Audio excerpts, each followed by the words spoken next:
Welcome to the Public Voice Salon. We are an open dialogue on education, the arts, and social change, broadcasting from Washington Square Park today, and we're with the one and only Randy Credico, who is a comedian, an activist, and a perennial candidate for high office.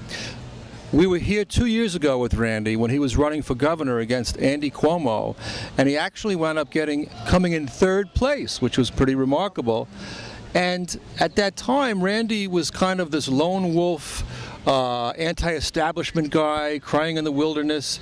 It almost seems like at least a good proportion of the American electorate has caught up to you this year, Randy, because anti-establishment thinking is like the norm. Do you see that as a victory in some way? Let me first of all clarify, I'm not a perennial candidate. I've run 3 times, and perennial candidate means every year. All right, I guess you could say that anyone in Congress is a perennial candidate because most of them are there for 20, 30 years. But they would be biennial, and then people that run for president, like Gus Hall, would be a quadrennial, but they eponymously use the word perennial, which means every year. But I will say in 2013, 2014, I ran for office. In 2013, I had a very radical platform. I ran in the race for mayor here, and I lost.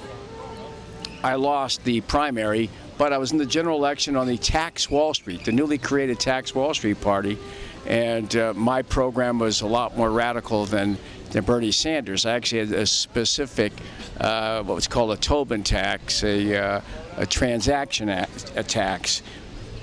This is one of your supporters here? Yeah, she actually appears a lot. She's been on New York One. She's been on, the other day I was up in Westchester doing a television show up there, and she was on. So I usually carry her around the same way, and we're not the same. George Patton used to carry around his little English bulldog or whatever that dog was. And I think it was a little terrier, actually, at least in the movie. George C. Scott. I remember he had that dog that was afraid of another dog. He ran.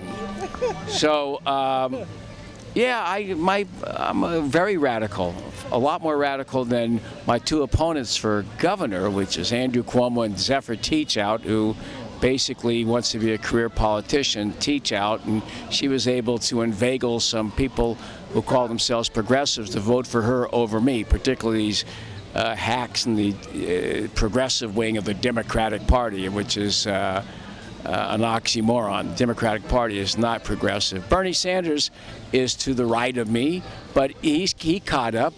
I actually met him in Nicaragua in 1989. He was down there during the 10-year anniversary of the Sandinista Revolution. But, you know, on foreign policy, we're not on the same page. I'm more of an isolationist. Foreign policy, really, I don't think he knows it that well. He hasn't spoken out about the coup in Honduras that Hillary Clinton engineered. I'm surprised he hasn't used that in a campaign ad, particularly in California, where there's a lot of Latinos, Hondurans and Nicaraguans, and upstate in San Francisco, you got a lot of people that are from Central America. But yeah, I had a very radical, my tax Wall Street, even last year I ran for governor, I had, you know, they take a sales tax from Wall Street to state, but they return it immediately. So it's given and given right back. There is no tax on Wall Street, and they could, if I had my druthers, I would just get rid of Wall Street instead of just taxing them. But if they were to pay a small transaction tax, you could raise $30 or $40 billion a year in the state of New York, and hundreds of billions of dollars nationally to fund a lot of these social programs. New York City relies on property taxes, which are regressive in this state. They don't have a real estate tax, so a person that it's too complicated. But I was talking about 421A, long before anybody else was. In fact, when I was running for mayor, I was talking about 421A, which gives tax breaks to big builders like Trump, gives them, if they say they're going to build some low-cost housing, which they never do, and they get out of it. There's a window, and they never go after that tax. So I had a very, very progressive, radical agenda, but I was not covered by the mainstream media. They chose the Hillary Clinton to cover the Zephyr Teachout, and I got 4% anyway. Wow. In the Democratic primary against Cuomo. One of the problems, I think, with politics, Randy, is that it's so boring. When you listen to these, mainstream politicians just droning on and on about policy, and it's like it's insufferable.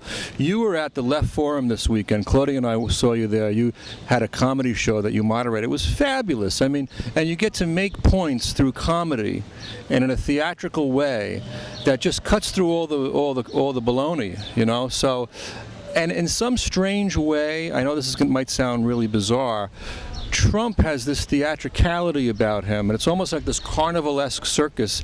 And you have something like, in a way, I'm not comparing you to Trump, please, don't get mad at me, but there is that way that people want to connect. They want to know from your heart that you're speaking what's on your mind, and you're not just rambling on about some, neoliberal, policy stuff. Well, I will say that he's very entertaining, and whatever his policies are, whether they are focus group contrived or connected to a focus group study, and he's decided to speak off the top and go ahead, the dog's going to get down. She likes to go underneath.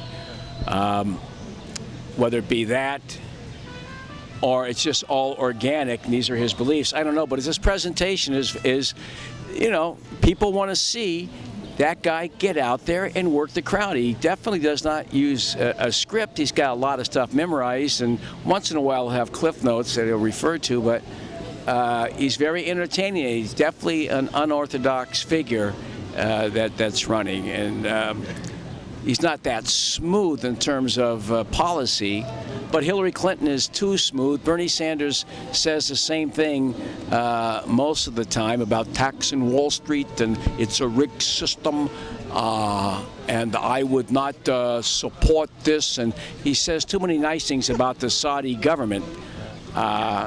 They should be involved in this fight against, as if they're part of ISIS. Hillary created ISIS. But don't you think, though, about Bernie? Okay.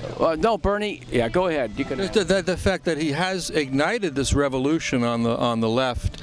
He's gotten people excited. He appeals to young people, and the fact that he's repeating himself, a lot of people think that's refreshing because these are things that need to be said and heard. Yes, he's almost there. He got to put his foot to the floor. And because if he's not going to win, he may as well go all the way. He could attack Hillary on the fact that she created ISIS.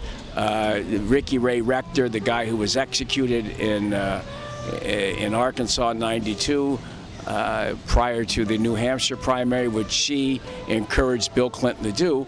The guy was missing his brain.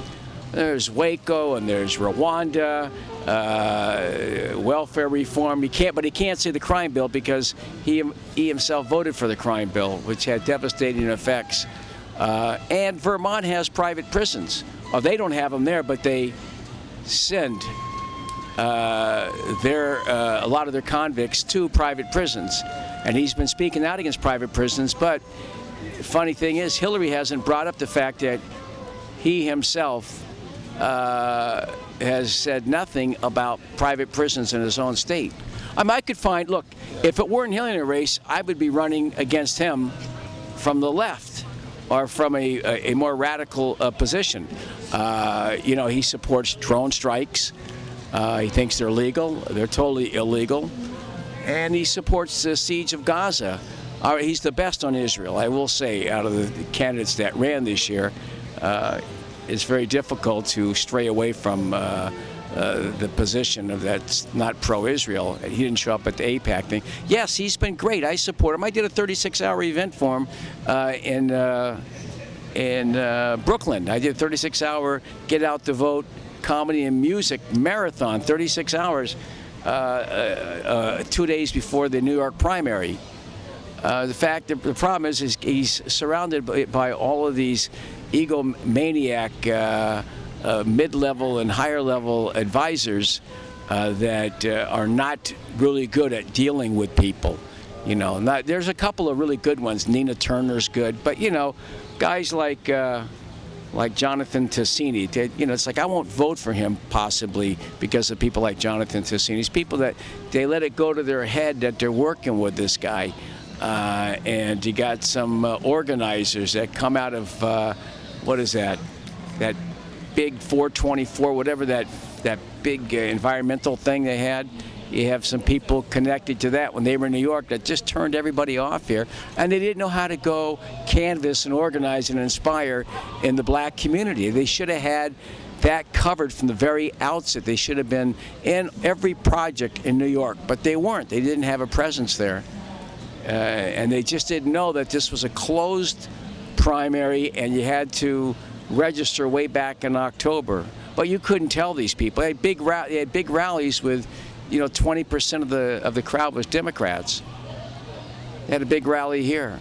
Yeah. He's bringing. Claudia and I were here. Yeah. Yeah, well, you know, but you can't just keep shoving out Tim Robbins and Susan Sarandon everywhere. You know, you got to put out a fresh. You got to think about Susan Sarandon. No, it's just that she's, you know, she was with Bill de Blasio. She was She was going around saying what a great guy de Blasio was when I was running against him, and she was totally wrong about it. Look what's happened with this acceleration of the police state under him. It's got no power at all. You know, the mayor right now is Bratton, but she should have. Well, there's nothing funny about that. You know, it's true. You know, Bratton's run, he's the de facto mayor. He gets what he wants. You know, he's connected to all these big firms that are in the prison and the police state business. You know, Spot Shooter and all of these other toys that they keep buying. And his friends, he's on the board of all these companies. Maybe it's in a blind trust right now where his friends are profiting. So he's in the police state business, and de Blasio put him in there, you know, and it's been very divisive. But, you know, Susan Sarandon endorsed him anyway over the only progressive in the race. And you got to vote for a person that you like and lose rather than someone that you don't like and win. And de Blasio would fit in the latter category. He's been a hack politician.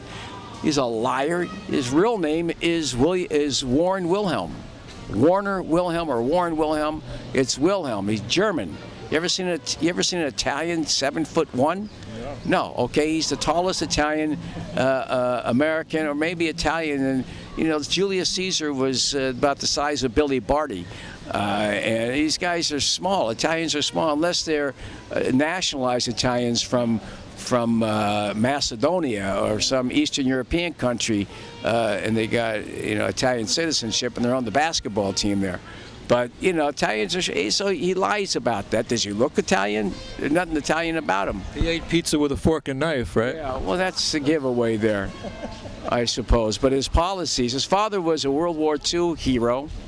He fought in World War II, lost a leg in Japan, and he comes back, and apparently he was an alcoholic, and he used that as an excuse to diss the old man and change his name to de Blasio. Well, you're in New York City. A German last name is not conducive to a good percentage of the population. I think Robert Wagner was the only one who was much more progressive than this guy, though. You know, he was a senator first, or maybe not. So we're seeing the serious side of Randy now so far in this interview. Well, you know, there's plenty of time to be funny. I can't be, I'm not like one of those chimps on a string with an organ grinder. You know, if you just want me to be funny, I'm not Don Rickles. I don't want that. I don't want that. I'm just making a point. Being funny. I was being funny about de Blasio. That was funny there. You know, there's irony in all of this, you know. I'm being sarcastic and... The dry wit is coming out. There's a lot of good information there that, you know, it's just pointing out the contradictions in our politicians. Randy, there was a wonderful piece about you in the New Yorker last year. What are your thoughts about that? One of the things that was interesting about that article is it gave you credit for being on top of this whole prison industrial complex thing years before. Now it's become a very hot topic. So what do you think about that? Well, it was nice because it's coming from a person that's been around it since she was like 25 years old. Jennifer Goneman, who wrote for the Village Voice, she was when I was working with the Kunstler Fund and we kicked off this fight against the Rockefeller drug laws. She was right there on the scene. So she got to witness it from the outset, and she wrote about it with a lot of clarity and very cogent and very moving, and she wrote a book about one of the victims of it, Elaine Bartlett, Life on the Outside. She writes for the New Yorker about criminal justice. It wasn't a sexy topic back then, but when we put the human face on it and you put women in there who had been in prison with kids on the outside whose lives were destroyed, and mothers and kids, and all the separation, the draconian nature and the waste and the violence of the criminal justice system, people started to pay attention to it, because it had only been a paper movement up until we got in and put a human face and started organizing, inspired by the Madres de Plaza de Mayo in Argentina. So it was, she had written 2 or 3 profiles on me in the past, Jennifer, 2 long pieces and 1 short piece. It was, it brought up all my skeletons and warts, which she had done before. I'm a human being. I was going through a rough period of time. I bounced back, got involved in trying to get, on a small level, on a soft target, which was the private prison industry, which our comptroller, Scott Stringer.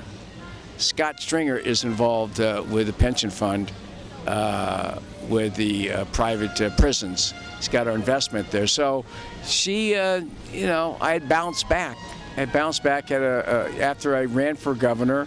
There was a big lull. I was depressed, drinking, and went back to drinking, but that's a year ago. And I'm performing again. I got a radio show at WBAI. I'm at the Left Forum. I'm doing a voice for a Barney kind of character on Nickelodeon. I'm going out to LA to do that soon. So, and I'm writing articles here and there for the Albany Times Union, Huffington Post. So I'm staying busy. And yes, the answer is I was very flattered by her bringing up the fact that now it's a popular movement. But the thing is, there's a lot of misguidance and misdirection of the movement. I'm not on the top of it, but there'd be some things I would be targeting that they're not targeting. They're targeting the police. They got to target judges and prosecutors. That's my main focus, judges and prosecutors, because they're the architects, along with the politicians. But the prosecutors and the judges, you can get to Lieutenant Callies, but you got to get to generals. And the generals are the ones that send the cops out there. They're the ones that encourage them to lie on the witness stand. Judges are the ones that look the other way and hand down the harsh sentences. Well, I want to just say one of the things that touched me about that article was your relationship with your dad, and how this has sort of been inspiring for you because your dad had been in jail, right? And so somehow that has fed into your activist work. And could you maybe explain that a little? Subconsciously or consciously, I guess it has. My father did 10 years.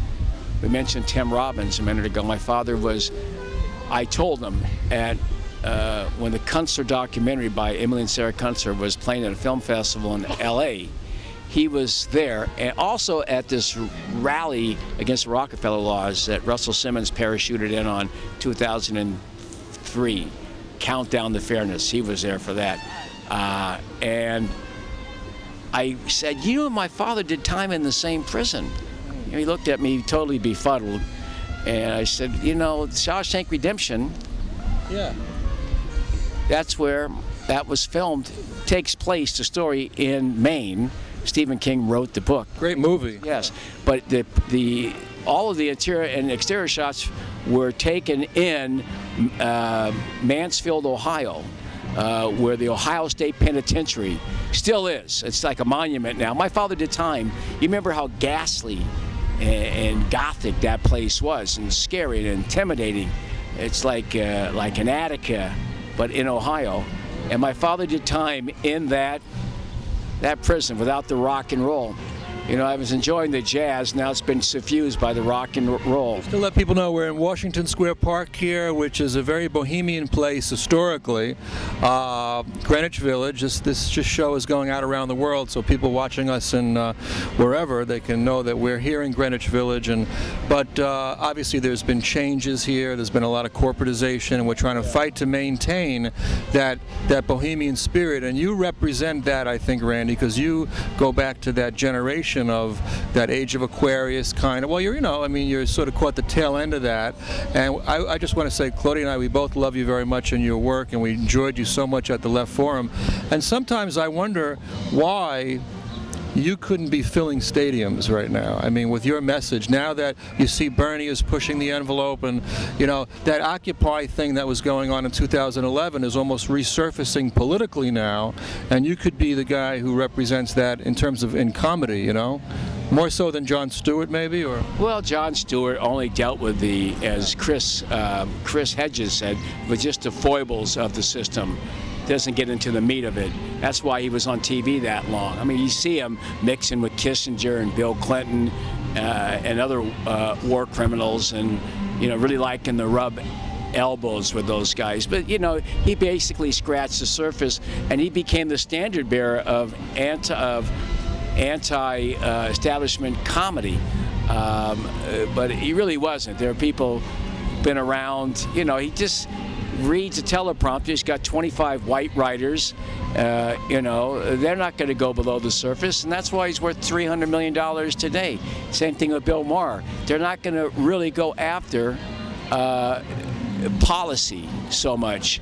You can go after personalities, but it's going after policy, which is a real pain in the ass. He opened up for me. The New York Times did a profile on me in '92 from the West End Gate.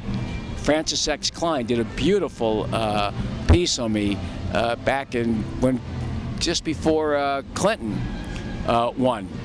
And it was great at the West End Gate, way 114th Street and Broadway. And it was 90% was me, and they had one line about Jon Stewart, some fluff stuff. And he really was fluff stuff, and he was an itinerant fill-in talk show host. He was never political, but he sat in a seat and he got some writers and they wrote some stuff. It's like Johnny Carson was never political. You ever seen Jon Stewart ever at a rally, or ever organizing a demonstration or speaking at any of these when the black kid is killed by the police? No, he's never there. He doesn't do that kind of stuff. He thinks he's above it. But that's, if you're not an activist, you got to be an activist and use it.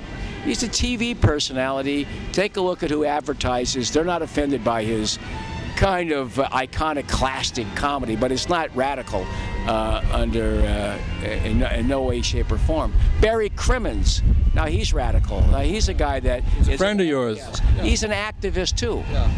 He's a real activist. There's only a few people that are activist comedians. Comics got a sick mindset. They want the fame and the glory, and nobody wants to lose that. Nobody wants to give it up, and that's really their motivation. And so they'll go where everything else has been talked about. I guess they're all talking about cell phones now, but everything under the sun has been talked about. McDonald's, why women go into restrooms together. Barry Crimmins has a great routine about that. Standing in line, flying, just stuff that is, irrelevant. But talk about the coup in Honduras, the Kissinger's mass murders in Indochina and in South America. They're not going to talk about that. He had Kissinger on, Jon Stewart, and didn't ask him once about the mass murders. He was having a good time with him, sucking up to him. So, it's like saying that Don Lemon or Chris Cuomo's a great journalist. Chuck Todd. Or Chuck Todd, of course, I call him Chuck Fraud. He's the worst. I did a whole routine this morning on him on WBAI about Chuck Fraud, who's on every Sunday called Meet the Prick. If it's Sunday, it must mean it's Meet the Prick. He's a complete jerk off. That's like the most strident words I can use without using four-letter words. But he's a bad guy. He's a hack. And that's, Boeing sponsors MSNBC or at least Meet the Press. Boeing. And Obama, who was the first black traveling salesman for Boeing, just sold $11 billion worth of flying death machines to Vietnam. I mean, where did they get the money for this? And he's saying, well, it's about time that we open up in a big thaw. That's not the reason why he's doing it. He's doing it because we sell weapons. Why isn't there a 7-day waiting period for countries that abuse its citizens or invade other countries before we sell the weapons? We talk about gun control. Hillary talks about gun control. What about gun control in Honduras, in Iraq, and Afghanistan? She is the biggest hypocrite of all. She can divert your attention about a school shooting. What about the bombs that are being dropped on schools in Gaza or anywhere in the Mideast, or drone strikes? She supports that. So she's a hypocrite. And Bernie should bring that up, but then again, he's like 80% good on foreign policy, 75% good. I'm not sure he studies it that much. He's so into the domestic scene, which really matters. If we can change things at home, then you can change things abroad. As long as we can't change, you can't get a light bulb changed in your street. You're not stopping the war. The anti-war movement is 0 for 33. They've never stopped the war. Vietnam ran its course, not because of the anti-war movement. There was resistance, but they got plenty of money out of it, the war machine, and they changed into a different vehicle after that. Reagan came in a few years later, and there's wars everywhere. And it continued under Bush, under Clinton, under Bush Jr., and under Obama, the whole 8 years of wars. And what was the original question here? I don't remember, but I do feel that you have anger in you. Is that true? Less anger, yeah. Everyone is anger. I don't know what that means. If I'm impassioned.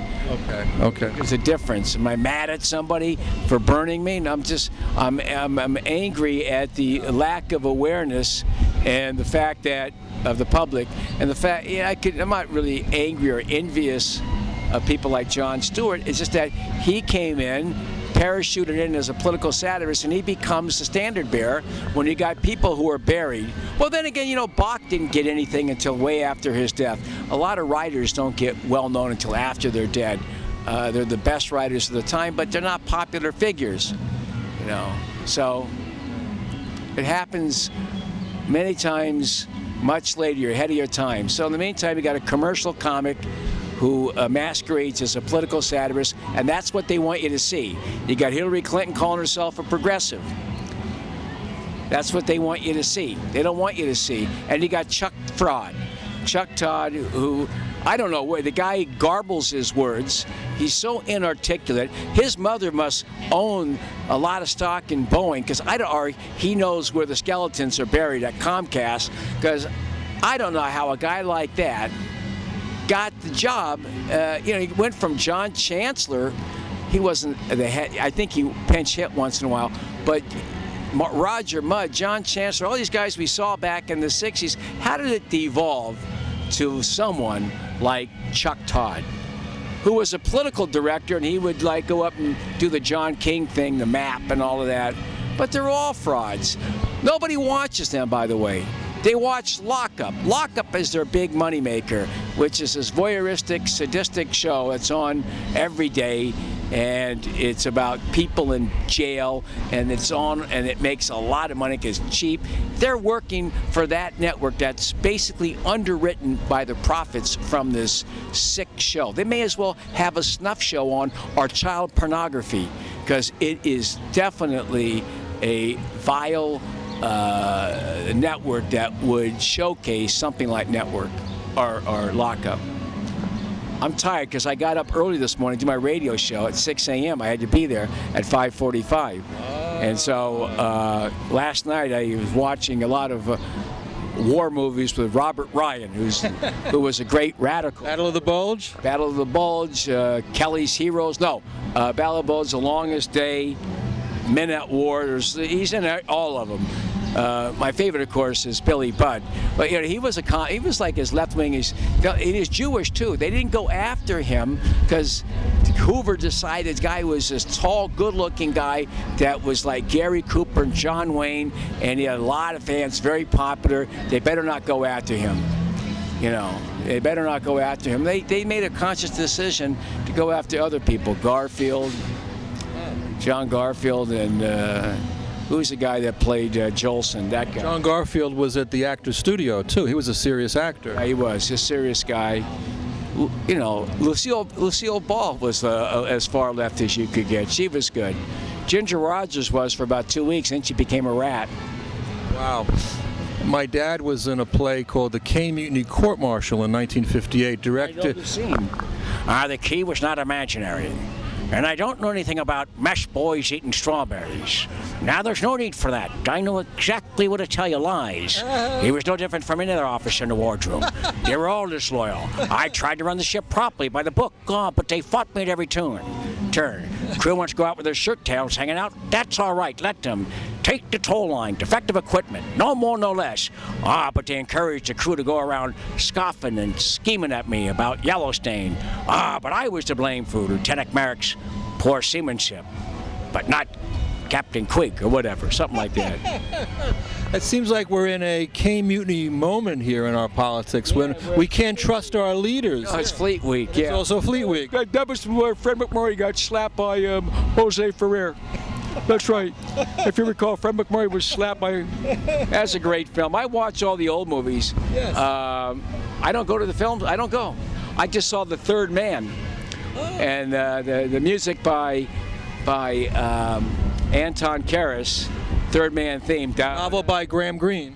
Not a novel. It was he did The 10th Man. He did The 10th Man. Third Man was a screenplay. That was a screenplay. That was it. Okay. Sir Carol Reed had him write the screenplay called The Third Man. You know, and it was post-war Austria. Orson Welles didn't direct it. He had he had like 5 or 6 scenes. They were all great scenes. He stole the movie. Wow. Joseph Cotton was great. So was Alec Guinness. It was just a perfect film. It was like The Maltese Falcon's a perfect film. Gold Diggers of 33 is a perfect film with a great message. Yip Harburg score. And Chinatown, perfect film. And you could say Godfather 1 and 2 are perfect films. Apocalypse Now. There are a lot of like perfect films. I can't think of them all right now, but they're there. And I like those movies. Once we got into the 90s, I wasn't such a big movie fan anymore. I didn't go to the movies that often. Once in a while, there was something out there, but then you could slip in. Spartacus was great. The ones in the 60s, which is written by a red-baited, blacklisted guy, Dalton Trumbo. But Spartacus, I like Lawrence Arabia, even though it's factually wrong. T.E. Lawrence was an imperialist. But I think Orson Welles was a Hollywood radical in terms of... I don't know if he was a radical. He was definitely a wayward guy. You know, he went against, like Billy Wilder might have been a radical. Billy Wilder, who left Germany in 33, 32, along with Fritz Lang and everybody, he was more radical. His message, Sunset Boulevard, and Sunset Boulevard, and what's the other great film that he did? The Big Carnival. Big Carnival, Big Circus, Ace in the Hole, tons of movies by him that all had a great message. They were more radical. Now, did any of them join the Communist Party? Were they ever? No, they didn't. But it was okay to be. Back then, it was like being in the Democratic Party. You know, it was not a big deal to be a wobbly or any of that. You know, we were at war. I'm reading this book on the Spanish Civil War, just a incredible book by Eric Hockfield. You know, people got involved more people got involved. They gave up their lives. People aren't willing to give up their lives right now, give up their freedom. They got to be willing to go to jail, and got to be willing to die if you want to see some real change. And I'm not saying you start a revolution, but you got to be willing to push the envelope, because it's not coming through elections. Just one observation here, Randy, not to psychoanalyze you or anything, but you really come alive talking about culture and movies in some way. I mean, politics you're passionate about, but is there any way, like, how do you integrate the two things? Well, you know, my background is show business. My father, who was in prison, he got out, raised 3 kids, You know, he's full of a lot of emotion and energy and anger, and he had a big heart. But you know, he was on the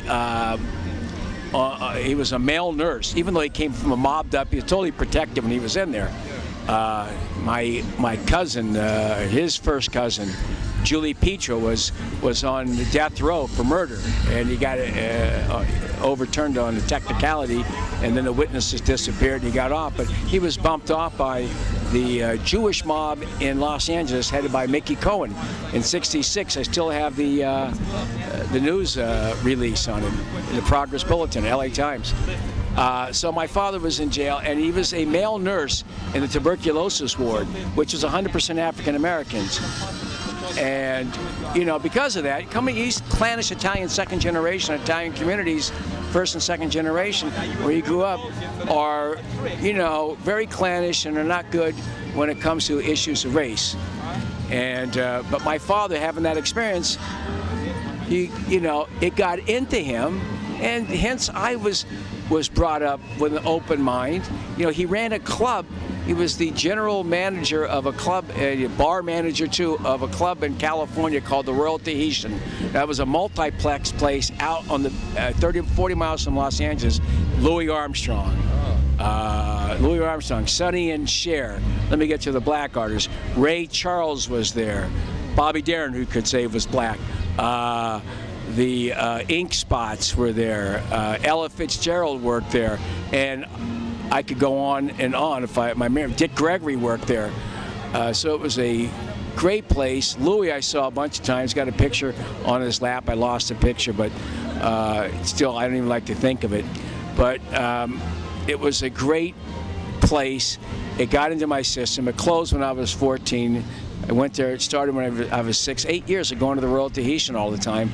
So I got the showbiz bug early, and you know, I was brought up in the 70s, the 60s and 70s, and it was a great era of motion pictures. Yes. You had a lot of countercultural films in the 70s. What were some of the ones that impacted you? Well, I don't know. Network was around during the Network and Silkwood, Chinatown. Look at that, was One Flew Over the Cuckoo's Nest. A lot of films with Pacino, The Godfather. Scorsese? Not Scorsese so much. I don't think he was so political, Scorsese. He's got Robert De Niro in every film, but it's got an Italian angle to it. He's the least political, although I did like a lot of his films. Casino.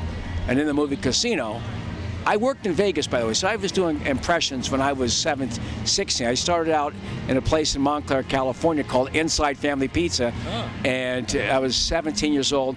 I used to do a Jolson impression. He had the worst piano player in the world. It was a pizza place, and a guy and his wife ran it with their kid, and I would rock-a-bye your baby with a Dixie melody. Is it true what they say about? Because I was a big Jolson fan, because my father was a Jolson fan, and I listened to all these Jolson records when I was 8 years old, and I became into Jolson, in spite of the fact that he, you know, the blackface and all of that. You know, I got into Jolson when it way past that time, back in the late in his life, in the 40s. When that voice, because he had emphysema, he had that different voice. All those Decca records that he made. But I did the Jolson, I drank beer, and then I started doing impressions. I started watching other impressionists, David Fry, and then when I was 19 years old, I was working in Las Vegas, 19, 20 years old, at a place called the Royal Inn Casino, and I did impressions. I was doing guys like, oh, Archie Bunker, yeah, hold it. Red Fox, who I can't even do now. Help me out there, whatever it was there. I did The Godfather. I did actors like James Madison. I did the Fred McMurray. Hey, I did Charles Bronson, who was in that movie last night too, Battle of the Bulge. Death Wish. He was in. Robert Wright also was in The Dirty Dozen. Yes. So Brian, Walter Matthau, Arnie Examiner, your copy will be sacred, Felix. George C. Scott from Patton American Love, the Sting of Battle. I did Johnny Carson. I'll tell you, I did Rodney. So I did these voices in the lounge in Vegas, and then I started moving up there. I was in a review, and I ended up in up in Reno in 1980, working in a show in the lounge in a show. I was in that show, and opposite us in the lounge was a bunch of great stand-up comics: Shelley Berman, Pete Barbuti, Waylon Flower and Madams, Jan Murray, Rusty Warren, people you don't even know. But they worked that lounge, and we were opposite them. And working in the main room was none other than Red Buttons and Red Buttons, Dick Shawn for a while, and Cher, and then Red Buttons and Eddie Bracken from those great films that he did with Preston Sturgis. He was a right-winger, and Red Buttons, an old lefty, and he and I got along great. And that was the year that Reagan won. That was the year that Ted Kennedy almost won against Carter, and he delivered that speech. And for those whose cares have been our concern, the cause endures, the fight still lives on, or whatever it was, and the dream shall never die. The cause endures, the fight goes on, whatever. I can't remember it now, but so Reagan won in a landslide, and he took all of these Senate seats, and the whole thing was Republicans in the Senate. George McGovern lost, James Aberserk lost, a lot of great guys, Frank Church lost, and Red was completely despondent. And we were hanging out at this Mexican restaurant down the street called La Fonda, where we used to hang out, he and his girlfriend with the red hair, one of the dancers in the show. And he was crying. He says, "They got all the rope now. We'll see if they pull it." Well, I saw him 3 or 4 years later at George Burns' 90th birthday party in Atlantic City. And I brought up the fact, remember he said the rope being pulled? Did they pull it? He says, yes, they pulled it. You know, and so he was still very aggravated with the Reagan administration. And it, you know, but Reagan didn't get away with the kind of stuff that this guy's getting away with. The guy now is getting, Obama's getting away with stuff far more excessive. Reagan just chipped away at a few of our Bill of Rights. This guy's gotten rid of all of them. Guy's much worse.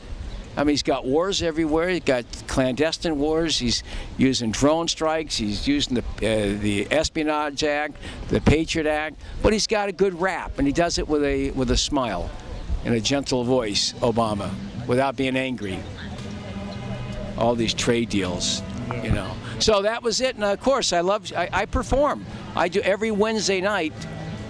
We'll be back, not this Wednesday, not Wednesday the 1st, Wednesday 8th in the East Village at Theater 80 St. Mark's every Wednesday at 8 p.m. through the summer. We'll be there. Theater 80 St. Mark's, and I get to go up there. Same way, not that I'm Woody Allen. Woody Allen liked to get up once a week and play the clarinet. Yes, all right, but he's a comic and an actor. He's never going to get hired in an orchestra, and I'm never going to get hired to direct films. But I'm a comic, and I go there just to keep the act sharp.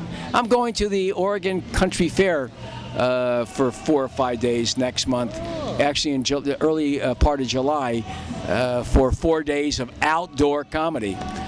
But, you know, I don't relish it as much as I like to get up there. But it's difficult. It's difficult to get. I don't have the inspiration that I used to have.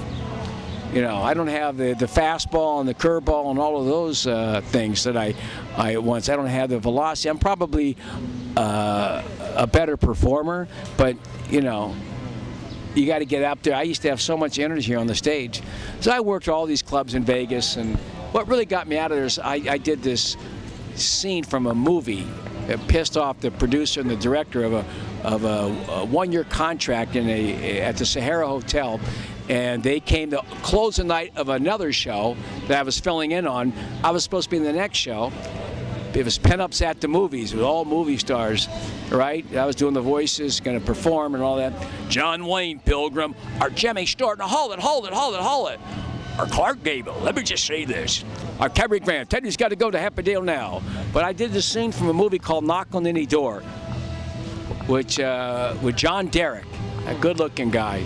And Bogart, it was an anti-death penalty film. Bogart's got this soliloquy at the end that I did on stage. This anti-death penalty in Las Vegas after these dancers come out with no tops on, dancing to Car Wash. You know, they're wearing like... working at the car wash. Out there, the red tops that went like this, you can see. And that was it, classic show in Las Vegas. We're going to have to do a lot of beeps in this show, I know. Claudia, make sure you get on that beep button. Yeah, this is going out on television, so we just have to be careful. I think you can't say TITS. You're right. It's one of the 7 words that are proscribed. Which George Carlin, who was also very political. Yeah. Only problem that George Carlin and I had with him was that he crossed the picket line for the Musicians Union in Las Vegas. I remember he crossed the line, and I was at a benefit with Jack Jones, the great singer Jack Jones. Hey, little girl. Anyway, he listens to my radio show. So I'll let you rest your voice a little bit, Randy, and just say that it's very wonderful to know you and to have this dialogue. I'm also the son of a union activist. My dad was the head of the IATSE union. The what one? IATSE, that's show business, backstage workers, right? Because he started out as an actor, my dad. He was in the, like I said, the Community Court Marshal. No kidding. He was in the movie where Warren Beatty was discovered for Hollywood. Was he a performer? He was On the stage. He was on a little stage.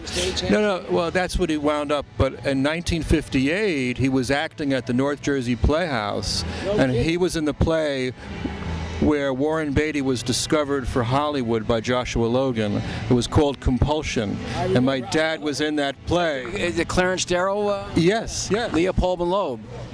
Yeah, he wasn't in the movie. Orson Welles was in. No, my dad wasn't in the movie, but he was in the play. He was. Who did he play? No, he was in the. I don't remember. It's a small part that he played, but he said. Yeah. That's good. If I had to do it all over again, I'd have been a stagehand because it was you got union benefits and you're constantly working. I don't like the fact. What I don't like about comedy is that you work once a day and you got a lot of time. These comics are so egomaniacal and they got this entitlement mind. I come from workers. I worked restaurants when I had a bad back, born with a bad spine. I could barely, if I lift trays, I couldn't stand the next day. So I was looking for an angle to get out of that. But I worked it. I was a good busboy and a host and a waiter. I did all that stuff. And when I was in my teens, up until I was my 20, I did it. But I had a bad back. But my mother and father both in the restaurant business, and my brother and my sister, I like it. I'd love to run a restaurant and be involved in every aspect of it, whether it be washing dishes, taking people to the table, because I got to burn time. Nothing worse than having time off. And in comedy, you have a lot of time off. And these guys, what do they do with their time? Yeah, well, why should you have leisure time? You got people who have to struggle or be out of work looking for an 8-hour day job. People that work car washes, people that mow lawns here. Yeah. So I kind of cheated that, and that's part of the guilt maybe that I plunged myself in '97 after I had this terrible run. Are we almost done? 10 minutes, 10-minute warning, Claudia gave you. All right, well, it's critical juncture in my life is '97. Did I already bring this up? It's been so long that we started. But Richard Belzer had an HBO. I love Richard Belzer, one of my favorites. Yeah, well, he's doing propaganda for the police department and the. What happened with him? Well, he had to make a living. Okay. I told him, be a stagehand. Don't go out there and be Lenny Wiesenthal, giving good press and propaganda about the NYPD. That's not how it works there. They don't get a lot of murderers. They don't get those special victims union. Never catches their person. They're out there rounding up people here at Washington Square Park for smoking pot. And there are no Sam Wattersons, all right? He's another guy. Why would you give them? That's like portraying Jack the Ripper in a good light. Or not Jack, but portraying, like American Army, all these movies you see, they're great in every movie. We don't commit atrocities, right? But we do in every war, because that's what war is, man. You commit atrocities. Maybe not as severe as other countries, but we certainly do. We don't cut off heads, but Iraq, Vietnam, we've done a lot of bad things, and we can drop in bombs from wedding parties. So you can't gloss over, and that's what he does. But I was working on a documentary. And Belzer, he was radical in the beginning. It wasn't radical. I never saw him at a demonstration. Okay. If I see you get arrested or at a demonstration speaking, I consider radical. If you're just going to speak, Kunstler got arrested many times. So you got to go out there and get arrested. You got to be at rallies. That's the litmus test for me. Just because you talk on stage in front of a bunch of morons who were in the audience, I did that too. But, '97, I did a documentary with him. It was very, very good. Yeah. It was very political. I co-wrote it with him. He did a lot of his standard stuff, and I wrote a bunch of material. But we did a lot of bad stuff. We partied a lot. I'm not going to tell you what. Okay. But it was so bad afterwards that I said, I got to get out of here, man. I'm killing myself. After 3 months of writing and then rehearsing and then shooting and then editing and then in the opening and all of that, I had enough. I went to Florida, got clean. One of my many road trips of getting sober, if you read the New Yorker profile, I had a relapse. I relapse a lot. You're never totally clean. I just know that if I drink, the next time I'll die because I can't stop. It's just something that gets in my head and I don't even know who I am. But it's a terrible thing and it runs in my family. I got Native American blood. Trump can call me Pocahontas, all right, but it's true. You take a look at my grandmother, you know that I'm Native American on my grandmother's side, and I'm Italian on my father's side.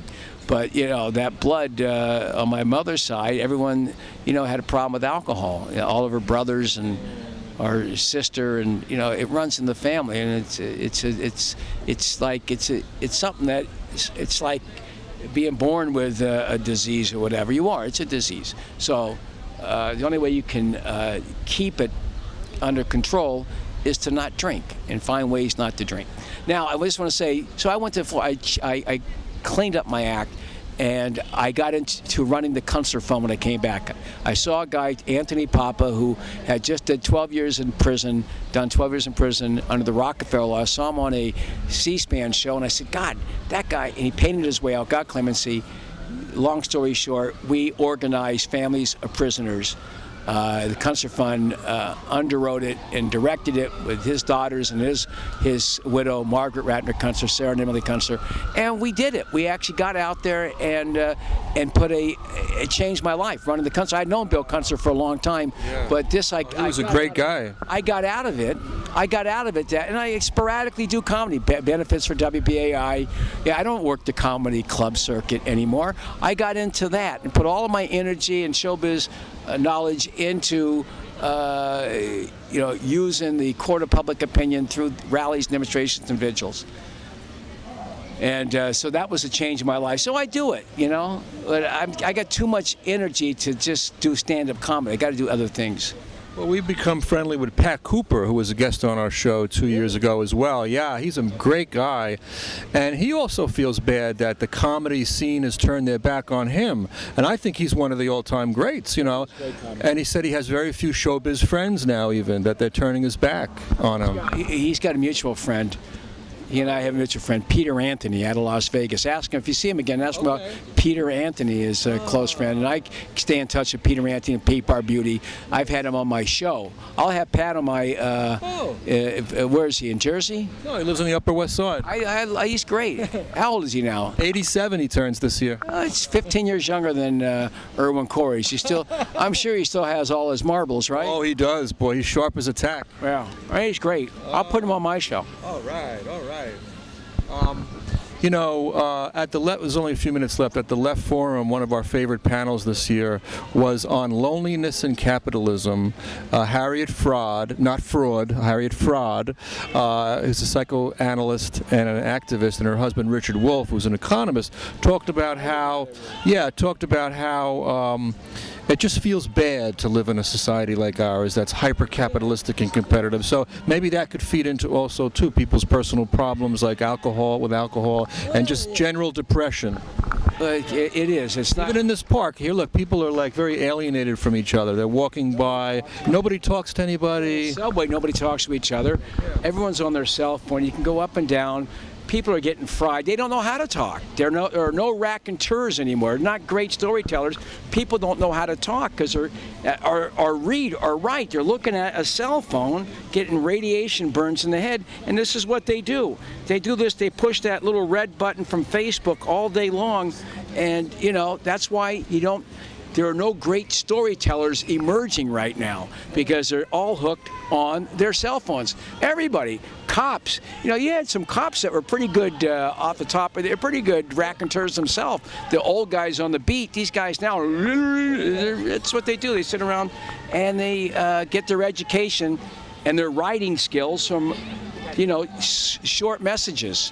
Well, you're a great raconteur and a great storyteller, Randy, and maybe if people finally catch on to that, you'll be worth more than Jon Stewart. You should be worth more than Jon Stewart. Because I don't at least $5 million. At least $5 million. I think it would have ruined him. My uncle, because of my politics on the Tonight Show, cut me out of his will. I'd have $100 million. I was his only nephew, and he got mad at me, and he left me with a yellow tie. I was going to get everything. So it's okay. Maybe I would have drunk myself and snorted myself to death if I got that money. I'm happy where I am. Not happy, but I'm not unhappy where I am. I don't need to have personal wealth. We're all going into the boneyard. Everybody here is going to be, boom, soon. If it's 30 years, it's 360 months. You're gone, man. And somebody else is going to supplant us, go through the same miserable life, and the human race sucks. It's a bad experiment. That's why I'm not so down on global warming. Maybe it's the only way to get rid of this human race, which just has wars.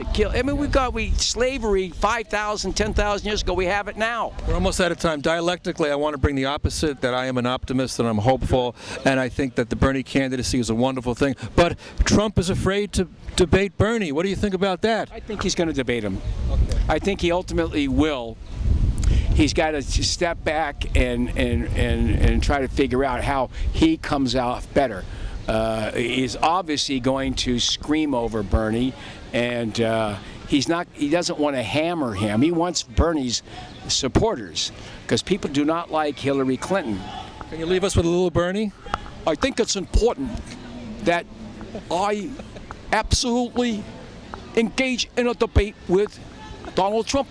In my view, I will win that debate. I'm a stronger candidate than Hillary Clinton, who we know is a corrupt, lying SOB. She's a bad person. You don't have to bleep that. That's what she is. She's a miserable, rapacious human being, and she's responsible for the deaths of a lot of people in Honduras, Iraq, Afghanistan, and Syria. Let's be honest. Hillary Clinton is responsible for ISIS. She created ISIS. That's what Bernie Sanders should be saying. She created it by destroying Iraq and Libya. They should be doing fundraisers for ISIS. Let's have a fundraiser for Hillary. She created them. Those guys agree, right, guys? Well, no, she had nothing to do with Libya and Syria. Randy's starting trouble as always, but we're liberals in the village. Liberals. We love you, Randy. We're live in Washington Square Park in Greenwich Village, the heart of what's left of Bohemia, with Randy Credico, one of our favorite people in the world, one of our favorite comedians and activists, and we wish you nothing but good luck and good health. My dog, Bianca. And we say, okay, a few words, closing, parting words. All right, Bianca, say something. Get a picture of that, would you please? Of Bianca speaking into the microphone. She's over here at Washington Square Park. She's being, go ahead, look at that, get it down here. There you go. Did you get that? All right. Animals, shamanism. All right. Thank you so much, Randy. That was fun. See, an hour goes by quickly. There you go, okay.